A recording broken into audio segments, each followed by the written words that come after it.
반갑습니다. 송재준입니다. 추석을 맞이해서 많은 분들이 고향에 또 내려가시고 친척분들 만나가지고 여러 덕담도 나누셨을 것 같은데요.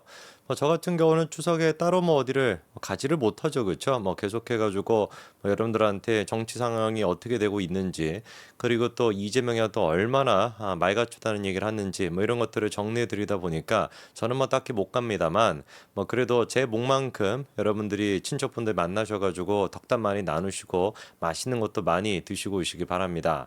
아무래도 이제 그 추석을 맞이해가지고 가장 화제가 될 법한 얘기는 또 정치 얘기 아니겠습니까?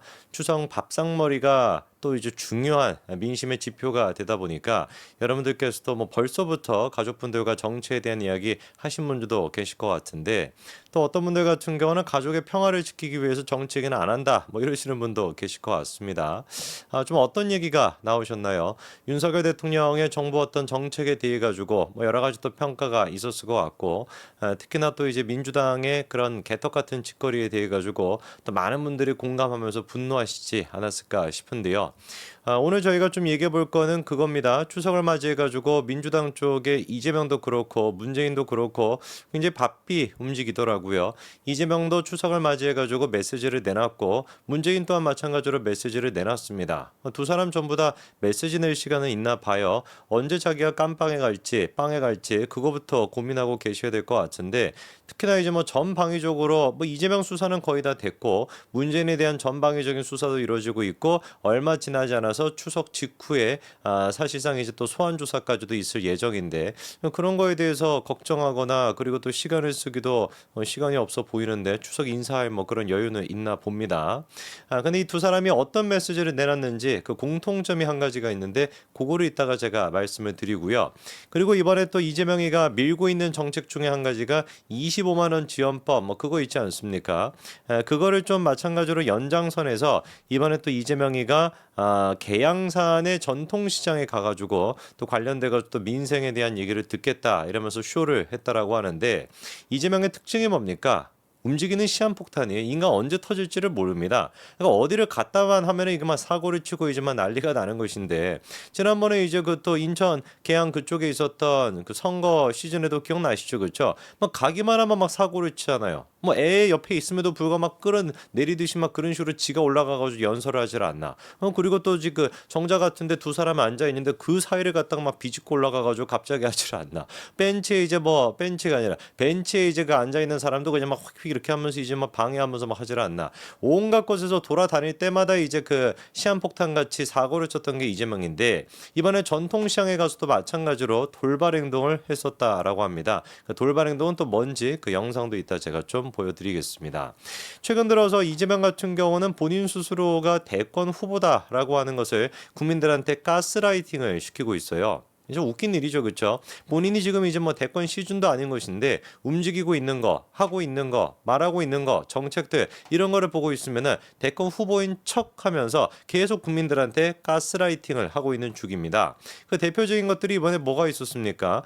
김종인과 2시간 가까이 이제 그 회동을 했던 거. 요것도 이제 어떻게 보면은 지금 대권 준비를 하고 있다라고 봐야 되겠죠, 그렇죠? 중도층에 대한 확장 뭐 이런 것들을 염두에 놓고 너무 강경한 자기 주변 사람들로만 이렇게 채우는 것이 아니라 약간 좀 중립 지역에 있다라고 하는 사람들을 만남으로써 자기 이제 뭐 외연을 확장한다라고 하는데, 꿈도 야무지죠, 그렇죠? 뭐 김종인을 만난다 그래서 무슨 뭐 답이 나오겠습니까? 답 없는 두 사람 만난다고 뭐 답이 만들어지겠어요? 답 있는 사람이랑 만나야지 답이 나오는 것이지.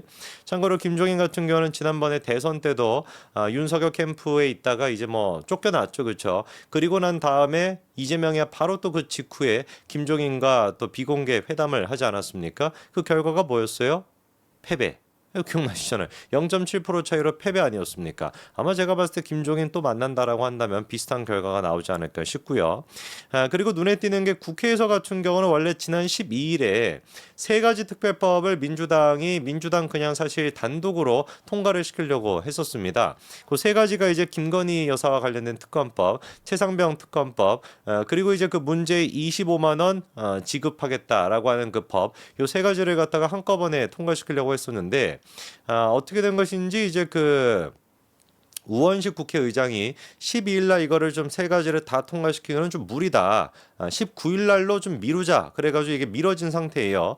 원래 민주당 같은 경우는 세 가지를 다 통과시켜가지고 추석의 밥상머리 민심에 요 세 가지에 대한 얘기가 나오게끔 거기에다가 이재명 같은 경우는 의료 대란이다 뭐다 계속해가지고 이거를 또 가스라이팅을 시켜가지고 국민들한테 뭔가 이게 좀 추석 밥상머리의 중심적인 테마가 되기를 원했을 것 같은데 어쨌거나 우원식이가 그거를 갖다가 1차적으로 커트를 시킨 그런 꼴이 됐습니다. 근데 과연 그렇다라 그래가지고 뭐 우원식이가 뭐 정상이라서 그랬다라기보다도 사실 뭐 12일이나 19일이나 별반 상관은 없죠, 그렇죠? 정청래 같은 사람은 지금 막 우원식에 대해 가지고 막 선 넘었다, 국회의장이 뭐라고 우리 어떤 그거를 막 방해하냐 이런 식으로만 날뛰고 있습니다만 제가 봤을 때 뭐 12일이나 19일이나 뭐 별반 상관이 없어 보여요. 그리고 25만 원 지원금 문제에 대해 가지고 민주당 내부적으로 나오고 있는 반응 같은 경우도 이게 좀 우리가 눈여겨 봐야 됩니다. 아시는 것처럼 김동연 같은 경우는 공개적으로 지금 거부하는 반대하는 그런 입장을 보였죠. 100% 모든 국민들한테 다 주지 말고 선별해가지고 주자. 7, 80% 정도로 선별해가지고 주자. 뭐 이렇게 지금 김동연은 얘기하고 있고 그리고 우리가 봤을 때는 7, 80%가 됐거나 100%가 됐거나 거서 거긴 것이죠. 애당초 이런 식으로 25만 원의 돈을 갖다가 살포한다라는 것 자체가 얼마나 이게 말 같지도 않은 헛소리입니까? 이게 무슨 뭐 아르헨티나가 됐거나 막 희한한 어떤 그 포퓰리즘으로 망했던 그런 국가들에서나 나올 법한 정책인 것이지 지금 뭐 벌건 대낮에 대한민국에서 이런 어떤 정책을 피겠다라는 게 이게 말이 되냐고요. 웃긴 거는 이거를 갖다가 원래는 이재명이가 복지 정책이라고 얘기를 하지 않았습니까?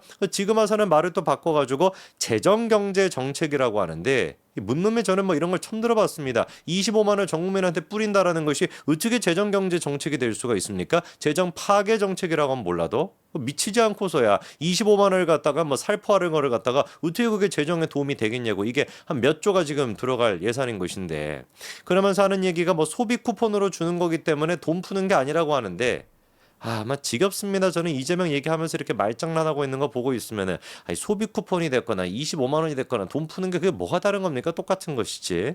참 기가 막힙니다. 어떻게 해서든지 간에 표를 갖다가 팔아먹기 위해 가지고 국민들의 그 투표를 갖다가 팔아먹기 위해 가지고 25만 원 살포한다. 그거를 국민들이 모르겠습니까? 그렇게 대한민국 국민들 바보가 아닙니다. 그 추석을 맞이해 가지고 또 뭐 영상 편지 같은 걸 만들었더라고요. 언제나 국민과 함께하겠다. 뭐 이런 얘기하면서 눈에 띄는 게 뭐냐?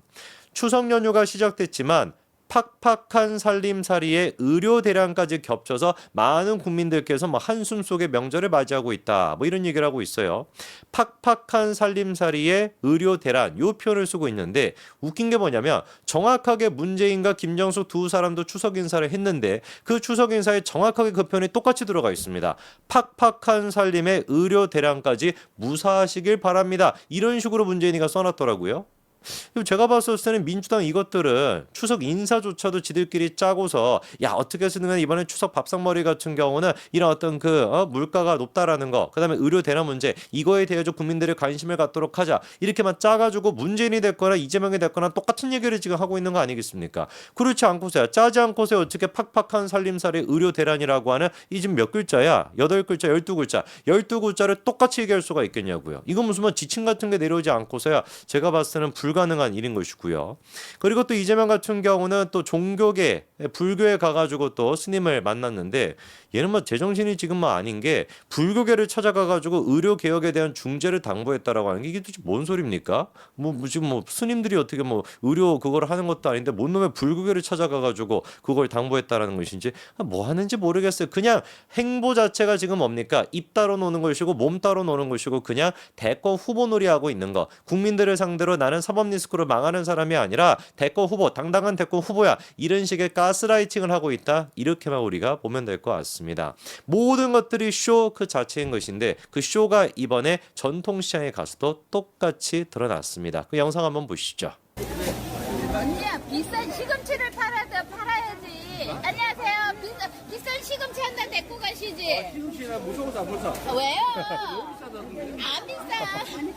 이게 8,000원이요? 네. 또 하나 데리고 가세요. 안 된대. 웬만한 어떤 정치인 같았으면은 옆에 이제 뭐 시장 상인이 뭐 시금치도 좀 사달라 하면은 뭐 살 것 같은데 끝끝내 시금치를 갖다가 안 사는 거죠. 그 이유가 뭐겠습니까? 얼마냐 물어보니까 8,000원이라고 얘기를 하시잖아요. 그게 또 비싸다. 뭐 대놓고 지금 비싸가지고 안 사겠다라고 하니까 이런 식으로 모든 것들을 갖다가 지금 어떻게 하고 있는 거예요? 시금치 비싸서 야당 대표인 이재명조차도 살 수가 없다. 이런 식의 또 프레임을 또 씌우는 거 아니겠습니까? 기가철 노릇이죠. 지가 맨날 법인카드로 처먹었던 거 그거를 생각해 본다면 한 끼 얼마를 썼을지 그거랑 비교해 본다면 이게 막 8,000원이면 막 돈이긴 하겠습니까?